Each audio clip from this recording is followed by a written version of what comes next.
అందరికీ నమస్కారం. ఈరోజు మీ అందరికీ నేను వినిపించబోయే కథ కరిగిన స్వప్నం. రచయిత పి కృష్ణమూర్తి గారు. ఇక కథలోకి వెళితే, మధు స్కూటర్ దిగి ఇంట్లో అడుగు పెడుతూనే చెల్లెలు మాధవి నవ్వుతూ ఎదురొచ్చింది. అన్నయ్య అన్నయ్య, మన ఇంటికి ఎవరొచ్చారో చెప్పుకో చూద్దాం అంది. ఎవరొచ్చారమ్మా? మధు పెదవులపై చిరునవ్వు తొణికిసలాడింది. వదిన వాళ్ళ నాన్నగారును. వదిన? మధు ముఖంలో ఆశ్చర్యం. స్వప్న వదిన వాళ్ళ నాన్నగారు అని చెప్పి ఇంట్లోకి తుర్రుమంది మాధవి. ఇప్పుడు వీళ్ళెందుకు వచ్చినట్లు అనుకుంటూ హాల్లోకి నడిచాడు మధు. సోఫాలో రామనాథం మామయ్య కూర్చొని ఉన్నాడు. కాస్త దూరంలో తన తల్లి అన్నపూర్ణమ్మ కూర్చొని ఉంది. స్వప్న అన్నపూర్ణమ్మకు వెనగ్గా నిలుచొని ఉంది. మధు, బావున్నావా బాబు? పలకరించాడు రామనాథం. బావున్నా మామయ్య. అది సరే, మీరేమిటి ఉత్తరం ముక్కైనా రాయకుండా వచ్చేశారు? ముందుగా తెలిస్తే స్టేషన్కు వచ్చేవాడిని కదా అన్నాడు మధు ఉత్సాహంగా. పర్వాలేదు బాబు, అంత వ్యవధి లేకపోయింది. ఉన్న పలంగా రావలసి వచ్చింది, తల వంచుకొని చెప్పాడు రామనాథం.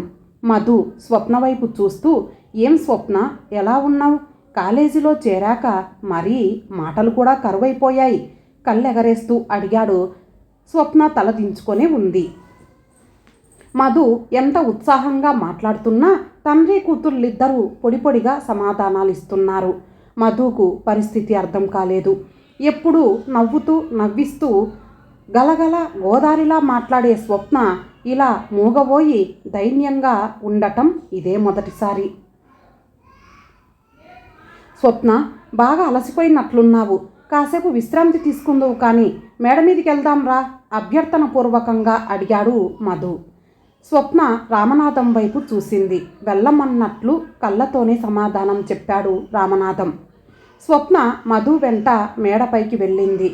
మధు గదులన్నీ చూపించి తన గదిలోకి తీసుకెళ్ళి, స్వప్న కాసేపు విశ్రాంతి తీసుకో, నేను వెళ్ళి మామయ్యతో మాట్లాడతాను, నీకు తోడుగా మాధవిని పంపుతాను అన్నాడు. స్వప్న తల ఊపింది. మధు మామయ్య దగ్గరకొచ్చి కూర్చొని మాధవిని మేడపైకి పంపించాడు. స్వప్న గదిని పరిశీలనగా చూస్తోంది. అల్మారాలో లెక్కకు మించి పుస్తకాలు అందంగా పేర్చబడి ఉన్నాయి. గోడలకు ఆధునిక చిత్రాలు వ్రేలాడదీయబడి ఉన్నాయి. కిటికీకి యువతల టేబుల్ మీద కొన్ని పుస్తకాలు, మధు ఫోటో, ప్రక్కగా ఫ్లవర్ వాజ్ ఉన్నాయి. స్వప్న కిటికీ తెరిచింది. చల్లటి గాలి ముఖాన్ని తాకి ముంగురులు అందంగా నాట్యమాడసాగాయి. స్వప్న కిటికీలోంచి బయటికి చూసింది. అందమైన ప్రకృతి, దూరంగా అలిపిరి గాలిగోపురం, కపిల తీర్థం జలపాతం దృశ్యం, ఘాట్ రోడ్డులో ఒకదాని వెంట ఒకటిగా వస్తున్న తిరుమల బస్సులు కనిపించాయి. మళ్ళీ స్వప్న చూపులు మధు ఫోటోపై నిలిచాయి. బావతో మాట్లాడుతూ ఉంటే జీవితం మీద ఆశ, ధైర్యం కలుగుతున్నాయి. తను ఎంత దురదృష్టవంతురాలు! తన విషయం బావకు తెలిస్తే ఏమనుకుంటాడో, ఎంత అసహ్యించుకుంటాడో. స్వప్న మనసు పరిపరి విధాలుగా పోతోంది. అప్రయత్నంగా టేబుల్ మీద ఉన్న ఓ పుస్తకం తీసుకొని పేజీలు తిరగవేస్తున్న స్వప్నకు అందులో తన ఫోటో, ఆ ఫోటో క్రింద స్వప్న అని రాసుకున్న బావ అక్షరాలు కనిపించాయి. స్వప్న క్షణకాలం రెప్పపాటు లేకుండా నిలుచుండిపోయింది. బావ నన్ను ఇంతగా అభిమానిస్తున్నాడా? అయినా తను బావకు అంకితం కాగలదా? ఆలోచనలో మునిగిపోయిన స్వప్న మాధవి పిలుపు విని ఉలిక్కిపడింది. ఏమిటొదిన, మరీ అంత దీర్ఘంగా ఆలోచిస్తున్నావు అంది కళ్ళింత చేసుకొని టీ కప్పు టేబుల్ మీద పెడుతూ మాధవి. అబ్బే ఏం లేదు మాధవి, సర్దుకోవడానికి ప్రయత్నించింది స్వప్న. మరలా తనే అంది. మాధవి, క్రింద ఎవరెవరున్నారు? మామయ్య, మా అన్నయ్య ఉన్నారు. ఏదో రహస్యంగా మాట్లాడుకుంటున్నారు. నన్ను కూడా వెళ్ళిపోమ్మన్నారు అంది మాధవి బొంగమూతి పెట్టి. స్వప్నకు వాళ్ళు మాట్లాడుకునేదేమిటో అర్థమైపోయింది. మాధవికి కనిపించకుండా కన్నీళ్లు తుడుచుకొని తలను మరొక వైపు త్రిప్పి కూర్చుంది. రామనాథం మామయ్య చెప్పలేక చెప్పిన విషయం విని మధు మ్రాన్పడిపోయాడు. స్వప్నకు ఇంత ఘోరం జరిగిందా? ఇందులో స్వప్న పొరపాటు ఏమైనా ఉందా? ఇదంతా నిజంగా జరిగిందా? జరిగే ఉంటుంది. కన్న తండ్రి అబద్ధం చెప్పవలసిన పనేముంది? రామనాథం గారిని మాటలతో ఓదార్చి మామయ్య, జరిగిపోయిందేదో జరిగిపోయింది. ఇట్లాంటప్పుడే ధైర్యంగా ఉండాలి. స్వప్నతో మాట్లాడి ఏమైనా చేద్దాం అన్నాడు. మధు మాటలలో మునుపటి ఉత్సాహం లేదు. అతని మాటలు యాంత్రికంగా ఉన్నాయి. మనసు ఎక్కడెక్కడో పరిభ్రమిస్తోంది. ఏదేదో అయిపోతూ ఉంది. అయినా గుండెను దిటవు చేసుకున్నాడు. తానేం చేయాలో నిర్ణయించుకొని తన నిర్ణయాన్ని రామనాథానికి చెప్పి మేడపైకి వెళ్ళాడు. శ్రీనివాస మంగాపురంలో బస్సు దిగారు మధు, స్వప్న. స్వప్న ఇక్కడ శ్రీ వెంకటేశ్వర స్వామి పద్మావతితో కలిసి 6 మాసాలు కాపురం ఉన్నాడట. నిజానికి ఈ ప్రదేశం ఎంతో అందంగా ఉంది కదూ అడిగాడు మధు. అవునన్నట్లు తలూపింది స్వప్న. ఆలయంలోకి వెళదామా అడిగాడు మధు. మరలా తలూపింది స్వప్న. ఏం మాటలు రావా నీకు? సూటిగా చూసి లేని ఉత్సాహం తెచ్చుకుంటూ అన్నాడు మధు. స్వప్న పెదవులపై పేలవమైన దరహాసం విరిసింది. వెళదాం బావా అంది. దర్శనం అయిపోయిన తర్వాత ఇద్దరూ ముఖమంటపంలో ఓ మూల కూర్చున్నారు. ఇద్దరి మధ్య మౌనం రాజ్యమేలుతోంది. మధు అన్నాడు, స్వప్న, నువ్వు నన్ను అభిమానిస్తున్నావు కదూ? ఏం బావా, ఎందుకొచ్చింది ఆ అనుమానం? చెప్పు స్వప్న, నీ బాధలు, నీ ఆవేదన నాకు చెప్పు. జరిగిందేమిటో చెప్పు సూటిగా చూస్తూ అడిగాడు మధు. స్వప్న మధు వైపు సూటిగా చూడలేకపోతోంది. తల దించుకొని నేలచూపులు చూస్తూ అంది. బావా, నా జీవితం పాడైపోయింది. దేవుడు లాంటి నీకు ఇక చెప్పలేకపోయింది. బోరున ఏడ్చేస్తోంది. మధుకి ఏం చేయాలో తోచటం లేదు. స్వప్నను ఓదార్చి యథాస్థితికి తీసుకురావడానికి అరగంట పైనే పట్టింది. స్వప్న, గతాన్ని తవ్వుకొని ప్రయోజనం లేదు. మామయ్య నాకు కొంత చెప్పాడు. నా మీద నీకు ఏమాత్రం గౌరవం ఉన్నా జరిగింది జరిగినట్లు చెప్పు అనునయంగా అడిగాడు మధు. చెబుతాను బావా, చెబుతాను. కన్నీళ్లు తుడుచుకుంది స్వప్న. అతని పేరు రాజేంద్ర. నా నోట్సులు బాగుంటాయని అప్పుడప్పుడు తీసుకెళ్లేవాడు. పారిజాతం అని వాళ్ళ చెల్లెలు కూడా మా క్లాసే. ఓ రోజు పారిజాతం కోసం వాళ్ళింటికి వెళ్ళాను. ఇంట్లో ఎవరూ లేరు. రాజేంద్ర ఒక్కడే ఉన్నాడు. సాదరంగా ఆహ్వానించాడు. కబుర్లు చెప్పాడు. పారిజాతం కోసం నేను కాసేపు అక్కడే ఉన్నాను. రాజేంద్ర తానే టీ కలిపి ఇచ్చాడు. అది తాగిన కొద్దిసేపటికే మగత వచ్చి నిద్ర పట్టేసింది. తర్వాత స్వప్న గొంతు పూడిపోయింది. ఏడవలేకపోతోంది. కళ్ళు ఎర్రబారాయి. భుజాలు ఎగిరెగిరి పడుతున్నాయి. స్వప్న అర్థమయ్యింది. అతడు ఇప్పుడు ఎక్కడున్నాడు? గంభీరంగా అడిగాడు మధు. స్వప్న చెప్పింది. మళ్ళీ తనే అంది. బావా, ఓ నెల రోజులు మదనపడ్డాను. నీదాన్ని కావలసిన నేను పరాయివాడి చేతిలో నలిగిపోయాను. అప్పుడొక నిర్ణయానికి వచ్చాను. పారిజాతాన్ని కలిసి విషయం చెప్పాను. అది బాధపడింది. రాజేంద్రను ప్రాధేయపడ్డాను. తనకో ఉద్యోగం వచ్చిన తర్వాత వివాహం చేసుకుంటానన్నాడు. నమ్మాను. ఇటీవలే తెలిసింది అతడికి ఉద్యోగం వచ్చిందని, పెళ్లి కూడా నిశ్చయమయ్యిందని. నాన్న వెళ్ళాడు. కాళ్ళా వేళ్ళా పడ్డాడు. రాజేంద్ర అందరు మగాళ్ళలాగే మాట్లాడాడట. బావా, ఇక ఆ విషయం మర్చిపో. నా జీవితాన్ని ఎవరూ బాగు చేయలేరు విషాదంగా అంది స్వప్న. స్వప్న, రాజేంద్ర దగ్గరికి నేను వెళ్ళొస్తాను. నేను ఒక ప్రయత్నం చేస్తాను. అతడు నిన్ను పెళ్లి చేసుకునేలా చేస్తాను. కాదనకు స్వప్న, ప్లీజ్ అర్థించే ధోరణిలో అన్నాడు మధు. బావా, నువ్వు మొదటి నుంచి ఇంతే. చెప్పిన మాట వినవు. కాలనాగులకు కాటేయడమే తెలుసును. రాజేంద్ర దగ్గరికి వెళ్ళడం అనవసరం. వెళ్ళి ప్రయోజనం ఉండదు. పిచ్చి బావా, నీ ఇష్టం వెళ్ళిరా. కానీ ఆ తేనె పూసిన కత్తి ఒప్పుకుంటాడన్న ఆశ నీకింకా ఉందా? నిరాశ, నిస్పృహ ధ్వనించింది ఆ కంఠంలో. మధు జవాబివ్వలేదు. ఇక వెళదామన్నట్లు పైకి లేచాడు. ఇంతలో బస్సు వచ్చింది. తిరుపతిలో స్వప్నను వదిలేసి వెళ్ళిపోయాడు మధు. మధు బెజవాడలో దిగి గాంధీనగర్ వెళ్ళాడు. రాజేంద్ర ఇంటిని పట్టుకోవడానికి పెద్దగా టైం పట్టలేదు. ఇంటిని చూస్తే బాగా ఆస్తిపరుడే అనిపించింది. రాజేంద్ర ఉన్నారా అండి? హాల్లో పేపర్ చదువుతున్న వ్యక్తిని అడిగాడు మధు. రాజేంద్ర నేనేనండి. ఏం కావాలి మీకు? పేపర్ మడిచి టీపాయ్ మీద పెట్టి నుంచొని అన్నాడు రాజేంద్ర. నా పేరు మధు. మాది తిరుపతి. మీతో మాట్లాడాలి వినయంగా చెప్పాడు మధు. రాజేంద్ర సరే మాట్లాడండి అన్నాడు.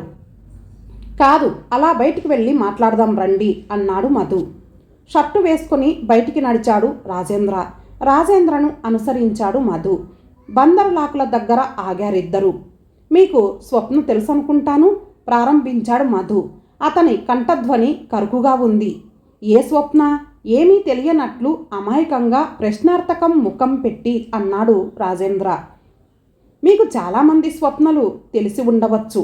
నేను చెప్పేది మీ క్లాస్మేట్ స్వప్న గురించి, మీ చెల్లెలు పారిజాతం ఫ్రెండు స్వప్న గురించి దూకుడుగా అన్నాడు మధు. రాజేంద్రకు మధు ఎందుకొచ్చాడో అర్థమయ్యింది. చూడండి మిస్టర్, ఇది వరకు 2 రాయబారాలు జరిగాయి. ఇది 3వ రాయబారం. స్వప్నకు నాకు ఏ సంబంధమూ లేదు. నన్నిట్లా బ్లాక్మెయిల్ చేయడం కూడా ఏమీ బాగోలేదు గంభీరంగా అన్నాడు రాజేంద్ర. మిస్టర్ రాజేంద్ర, బుకాయించి ప్రయోజనం లేదు. నేను నీ జవాబు కోసం, సంజాయిషీ కోసం ఇక్కడికి రాలేదు. సరాసరి నిన్ను తీసుకెళ్లడానికే వచ్చాను. నా సంగతి నీకు తెలీదు. అనవసరంగా అబద్ధాలు చెప్పడానికి ప్రయత్నించకు. మాటలు ఎంత కోపంగా అన్నాడో అంత పట్టుదలగానూ ఉన్నాయి. మధు బలిష్టమైన శరీరంతో కండలు బిగుసుకుంటున్నాయి. గొడవ జరిగేటట్టు ఉంది. ఉన్న ఊర్లో పరపతిపోతుందనే భయం రాజేంద్రను తగ్గేట్టుగా చేశాయి. మధు గారు, జరిగింది నిజమే, ఒప్పుకుంటున్నాను. స్వప్న మీద తాత్కాలికమైన కోరికే తప్ప భార్యను చేసుకోవాలి అనే అభిప్రాయం నాకు లేదు. పైగా నాకు పెళ్లి నిశ్చయమైపోయింది. మీరు మా ఇద్దరికీ బలవంతంగా పెళ్లి చేయగలరు, కానీ తర్వాత నేను మాత్రం ఆవిడతో మనస్ఫూర్తిగా కాపురం చెయ్యలేను. మీరు బాగా ఆలోచించుకోండి. తాళి పేరుతో ఆమె మెడకు ఉరి బిగించమంటారా? చెప్పండి. మొదటి నుంచి స్వప్నను మీరు చేసుకోవాలి అనుకుంటున్నారని విన్నాను. మీరే మధ్యలో నాంచాడు రాజేంద్ర. ఇదో రకం పలాయనవాదం అన్నమాట. రాజేంద్ర, నువ్వు తప్పించుకోవడానికి ప్రయత్నిస్తున్నావు కరుకుగానే అన్నాడు మధు. ఇది పలాయనవాదం కాదు. ఒకవేళ స్వప్నతో నా పెళ్లి జరిగితే నా జీవితము ఆమె జీవితము కూడా నరకమవుతాయి. మనసు లేని మనువు మా పాలిట శాపంలా తయారవుతుంది. అటు ఆమె ఇటు నేను మనశ్శాంతిని కోల్పోవడం మీకు ఇష్టమైతే తల వంచుకొని నిలబడ్డాడు రాజేంద్ర. రాజేంద్ర మాటలు మధు గుండెలో మారుమ్రోగుతున్నాయి. రాజేంద్ర ఒకవేళ అలా చేస్తే స్వప్న జీవితం సర్వనాశనమవుతుంది అని అనుకొని, రాజేంద్ర, నిన్ను ప్రస్తుతానికి వదిలిపెడుతున్నాను. నేను ఆలోచించుకోవాలి. ఈలోగా తప్పించుకోవడానికి ప్రయత్నించావో ఎప్పటికైనా ఈ మధు నీ గుండెలో నిద్రపోతాడు. ఈ మాట మాత్రం మరచిపోకు విసురుగా అని వెనక్కి తిరిగి దూసుకుపోయాడు మధు. బస్సులో ప్రయాణం చేస్తున్న మధు ఓ దృఢ నిశ్చయానికి వచ్చాడు. స్వప్న తన మాట వింటుంది. ఆమె జీవితంలో వెన్నెల కురిపించాలి అనుకున్నాడు. బస్సు దిగి రిక్షా ఎక్కాడు. రిక్షావాన్ని స్పీడుగా తొక్కమని పురమాయించాడు. నో, స్వప్న చేయని నేరానికి ఆమె జీవితం రోడైపోకూడదు. స్వప్నను తనదాన్ని చేసుకోవాలి. పెళ్లి కూతుర్లా ముస్తాబైన రూపంలో స్వప్న మధు మనసులో మెదిలింది. రిక్షా ఇంటి ముందాగింది. రిక్షావాడికి డబ్బులు ఇచ్చేసి పరుగులాంటి నడకతో ఇంట్లోకి వెళ్ళాడు మధు. ఇల్లంతా గోలగోలగా ఉంది. రామనాథం గారు దిగాలుగా గోడ కానుకొని నిలుచొని ఉన్నారు. కళ్ళల్లోంచి కన్నీళ్లు ధారాపాతంగా స్రవిస్తున్నాయి. అన్నపూర్ణమ్మ మధును చూసి గుండె బాదుకుంటూ ఏడ్చింది. మాధవి కళ్ళు తుడుచుకుంటూ వెక్కి వెక్కి ఏడుస్తోంది. ఎదురుగా చాప మీద స్వప్న నిర్జీవంగా పడి ఉంది. మధుకు విషయం అర్థమైంది. స్వప్న! ఇల్లు దద్దరిల్లేలా అరిచాడు. అది అరుపు కాదు, గుండె పగిలి బయటకు వచ్చిన కేక. అక్కడున్న వాళ్ళంతా ఓ క్షణం పాటు తల తిప్పి మధు వైపు చూశారు. మధు తడబడుతున్న అడుగులతో స్వప్న దగ్గరకు వచ్చాడు. స్వప్న, స్వప్న, ఎంత పని చేశావంటూ గొనిగాడు. ఆమె ప్రక్కనే మోకాళ్ళ మీద కూర్చొని మౌనంగా ఏడవసాగాడు. విషయం విని అంతకు మునుపే అక్కడికొచ్చిన మధు స్నేహితుడు మురళి మధును ఓదార్చి స్వప్న తలగడ క్రింద దొరికిన ఉత్తరం చేతికిచ్చాడు. మధు దృష్టి ఉత్తరం వైపు మళ్ళింది. ఉత్తరం మడత విప్పాడు ఆతృతగా. కళ్ళల్లో నీటిపొర ఉండడం వల్ల అక్షరాలు మసగమసగ్గా కనిపించాయి. మధులో ఆతృత ఎక్కువైంది. చేత్తో కళ్ళు తుడుచుకొని ఉత్తరం చదవడం ప్రారంభించాడు. బావా, నేనంటే నీకు ఎంత అభిమానమో నాకు తెలుసు. రాజేంద్రను ఒప్పించి తీసుకువస్తానని వెళ్ళావు. కానీ బావా, వాడొక నటుడు. నన్ను చేసినట్లే నిన్ను మోసం చేస్తాడు. అక్కడ ఘర్షణ జరుగుతుందని, నా మీది అభిమానంతో ఒక నిశ్చయానికి వస్తావని నాకు తెలుసు. కానీ బావా, వాడిపోయిన ఈ పుష్పం దేవుడి పూజకు పనికిరాదు. మలినమైన ఈ స్వప్న నీకు ఇల్లాలు కారాదు. అందుకే బాగా ఆలోచించే ఈ నిర్ణయానికి వచ్చాను. నన్ను మన్నించు బావా. కరిగిపోయిన ఈ స్వప్నను మనసారా మన్నించు బావా. మరో జన్మంటూ ఉంటే తప్పక నీ జీవిత భాగస్వామిని కావాలని ఆ భగవంతుణ్ణి ప్రార్థిస్తూ అందని ఏ దూర తీరాలకో నీ అనుమతి లేకుండా వెళ్ళిపోతున్న ఈ స్వప్నను క్షమిస్తావు కదూ. ఇట్లు నీది కాలేకపోయిన స్వప్న. ఉత్తరం చదివిన మధు హృదయం ఆవేదనతో ఘోషిస్తోంది. బయట వర్షం ఆరంభమైంది. ఆకాశం ఉరుములు మెరుపులతో ఆక్రోశిస్తోంది. స్వప్న వెళ్ళిపోయింది. నా స్వప్నం కరిగిపోయింది. పిచ్చిగా గొనుక్కున్నాడు మధు. చాప మీద ప్రశాంతంగా నిద్రపోతున్నట్లు ఉంది స్వప్న. ఇంతటితో ఈ కథ సమాప్తం. మరలా మరొక మంచి కథతో కలుద్దాం. అంతవరకు సెలవు. నమస్తే.